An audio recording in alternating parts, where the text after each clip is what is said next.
Hello everybody, this is Simon with Let's Play Sonic 2006. A little bit of a weird episode this time because we have to finish our final town missions, and boy is it mixed quality again. The first one of those we have already been hinted at the last time, because there is no escape, we have to do it. It's absolutely 1000% mandatory and on the way, and we have to save the Archaeologist. This is town mission 11, at least this time it's in order, not like with Sonic, and this is one of the most banal town missions in the entire game. All you do is like get hit by weird ass hitboxes, breakdance some enemies, and that's it basically. There's nothing to it. The Archaeologist is not in danger whatsoever, but this gives me the opportunity to comment on the surprising use of the breakdance. If for some reason the homing attack fails you because the enemy ducks out of the way, then rather than starting a new homing attack, just hit the attack button on the ground. The enemy dies quicker that way. That's probably the only use case, except for the Mentalist boss fight. Yay. Anyway, and that's it. You already did it. The only difficulty in this is actually trying to get the S rank, because it's kind of tight. You need most of those rings. As you're going to see, I got like 300 points to spare, and that's it. She's setting up a really difficult puzzle here, by the way. Like, she's making it sound extremely complicated. Like, there is something about the fountains and the black flames, and we have to do something with light, and all of this is hiding the fact that it's really banal to find where you have to activate the flames, and B, it makes absolutely no sense what you have to do, but she's using a lot of words to justify that anyway, which nobody is actually going to remember or actually read, so this is something that stumps a lot of people at the start. Brilliant. Let's get some more exposition here. Let's just make sure that we really have it. Okay, black flames, light the candle, okay, yeah, but the key information she actually said is, don't you have a move that causes light? Keep that in mind. Otherwise, there is plenty of people throughout of town, like lots of copy-pastes of this man, who will tell you the exact same information, who are always saying, go to the fountain of the priest. The other two fountains are nice at all, world building, but they don't matter. You need to go to the fountain of the priest, which is the one in the corner back there. By the way, I'm pointing to it. They really don't want you to miss this. Looking for a gun agent now, but this is not it, so I cut out the dialogue. Because before we do anything with the fountain of the priest, which is that way, by the way, we want to finish off the other optional town missions. We're going to finish all of them, because even though we are not going to do all of the town missions, all of the optional ones are in this video, because 12, 13 and 14 is what I'm going to do now, and 15 is mandatory again, and then that's it. That's all the town missions for Shadow. He has the least of them because he has the least optional side content in between level content, because it just didn't make that many things for him.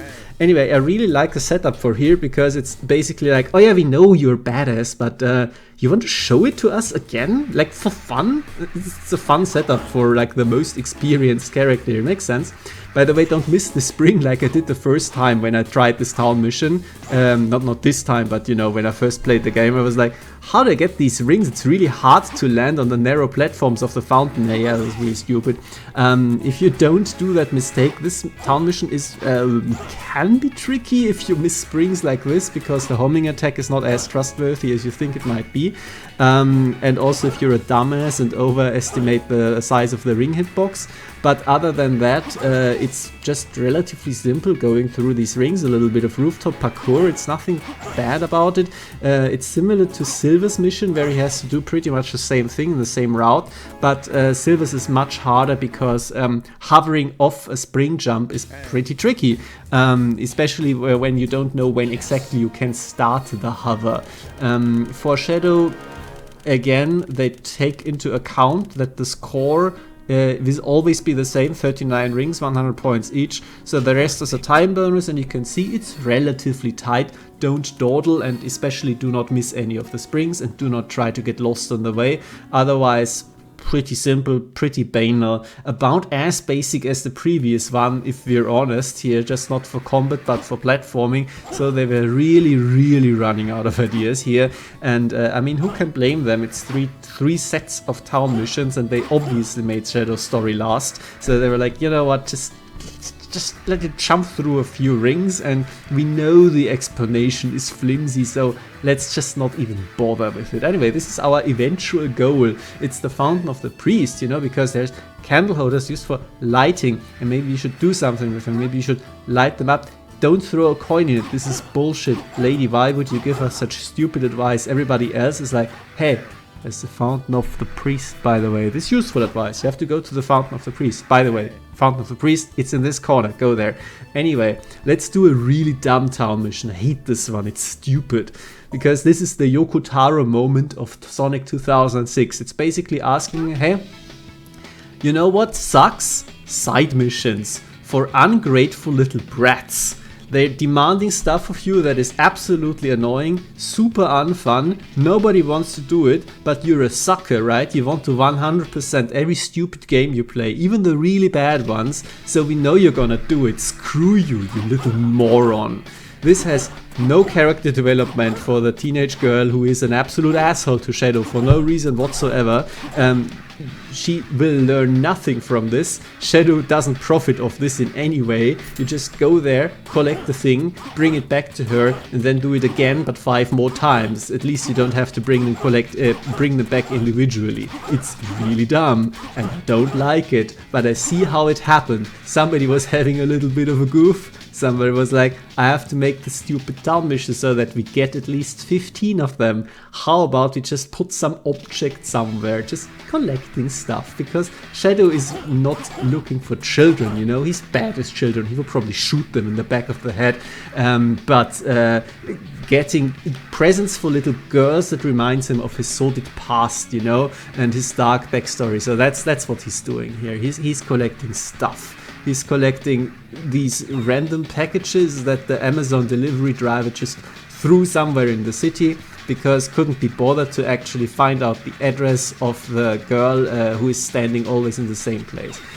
These ones are somewhat arranged in a line, and if you squint, it's a sensible circular path around the city, but I'm not squinting. I'm gonna be honest here. I'm looking at the guide on the side. This is why I have 2 monitors. And you should do this too, because there is nothing to be gained from memorizing where these dumbass presents are. It's similar to the boys, but they don't even move, so there is no catch component. They are reskinned silver medals or bronze medals, I guess, for a mission that are always in the same place. So you do this once, fail the S rank, then you do it again after you have memorized where they are. It's dumb, just don't bother with it if you are not into 100%ing everything. I'll let you also know that the reward for this is also completely and utterly pointless, because we have more than enough money. We have 3 times the amount of money that we will ever need at this point, as evidenced by the end where we have to buy stuff. This is the only good part of the mission, because the text box is overlapped for some reason, which is funny, and also we get to watch that little girl get pelted by countless amounts of missiles, which is also really funny, because she can tank. Look at her, like, she barely takes any damage. That's a lot of shots directly fired at her stupid face, which is all she deserves. Man, I'm being vicious today, but anyway, there's just a lot of robots being spawned here, and the only danger basically is falling into the water, because as I said, she can tank quite a lot, and you just hit the robots until they all die, and bam, that's it. It's a little bit more complex than the other missions beforehand, because, you know, there's more and more dangerous enemies, but they don't aim at you. So ultimately it's just a button masher again. Fuck this mission, let's move on. One final one. Yeah, Town Mission 14 is still outstanding, and compared to the rest of these, it's actually outstanding. I should have bought the final upgrade before that, just so that I could show it off. It's not good, but I just completely forgot about it. We will see it in the next mission, however. Anyway, before I do that, and talk about that, let's get this out of the way. You know where the mission is. It's exactly where that one gun agent is, which I skipped beforehand. Wow. So while we're fussing around here, did you enjoy the town missions so far? Do you think that having them be more banal is better or is it worse? It's actually a really weird question, isn't it? It would be great if all of them were super great and interesting, but if they can't be because of the constraints of the game, do you prefer them to be a train wreck? Or do you think that at least they're over quick and just a big old nothing is better? It's actually an interesting question. I don't quite know. I think what we ended up with, a mixture of why even bother, and this is the worst thing ever, but at least I have guides, is at least kind of entertaining to talk about? Maybe? There is a high density of complete banality here. You could already see how my commentary suffered because of that. Fun discussion for the comments, hint hint. Anyway, this one, as I said, it's kind of fun. The only issue with it is this misaligned path. No, it's if you actually miss picking up the discs, because you can miss that, and then you have to backtrack until the mission is actually fulfilled, because killing all the enemies is not what you have to do. See, the disc is already here, and there is going to be an enemy at the end left over, which I don't have to kill, because the disc already dropped from a big guy I killed beforehand. Now that we are full on chaos juice, the rest of it is absolutely trivial, but again, kind of like how the in-mission flow is designed here. So this is by far the best of these. You also can't afford to get hit too often. There's the enemy I'm missing, but there's a disc and boop, that's it. Because again, the rank requirements are kind of tight, so you need all of these rings.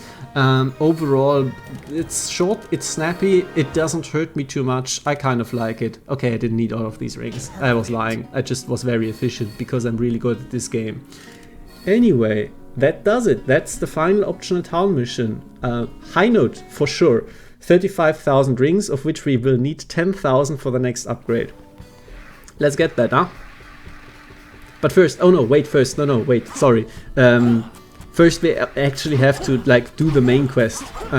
Completely forgot about that. We have to go to the Fountain of the Priest, which is in this corner, by the way. I'm pointing towards it if you're not seeing it.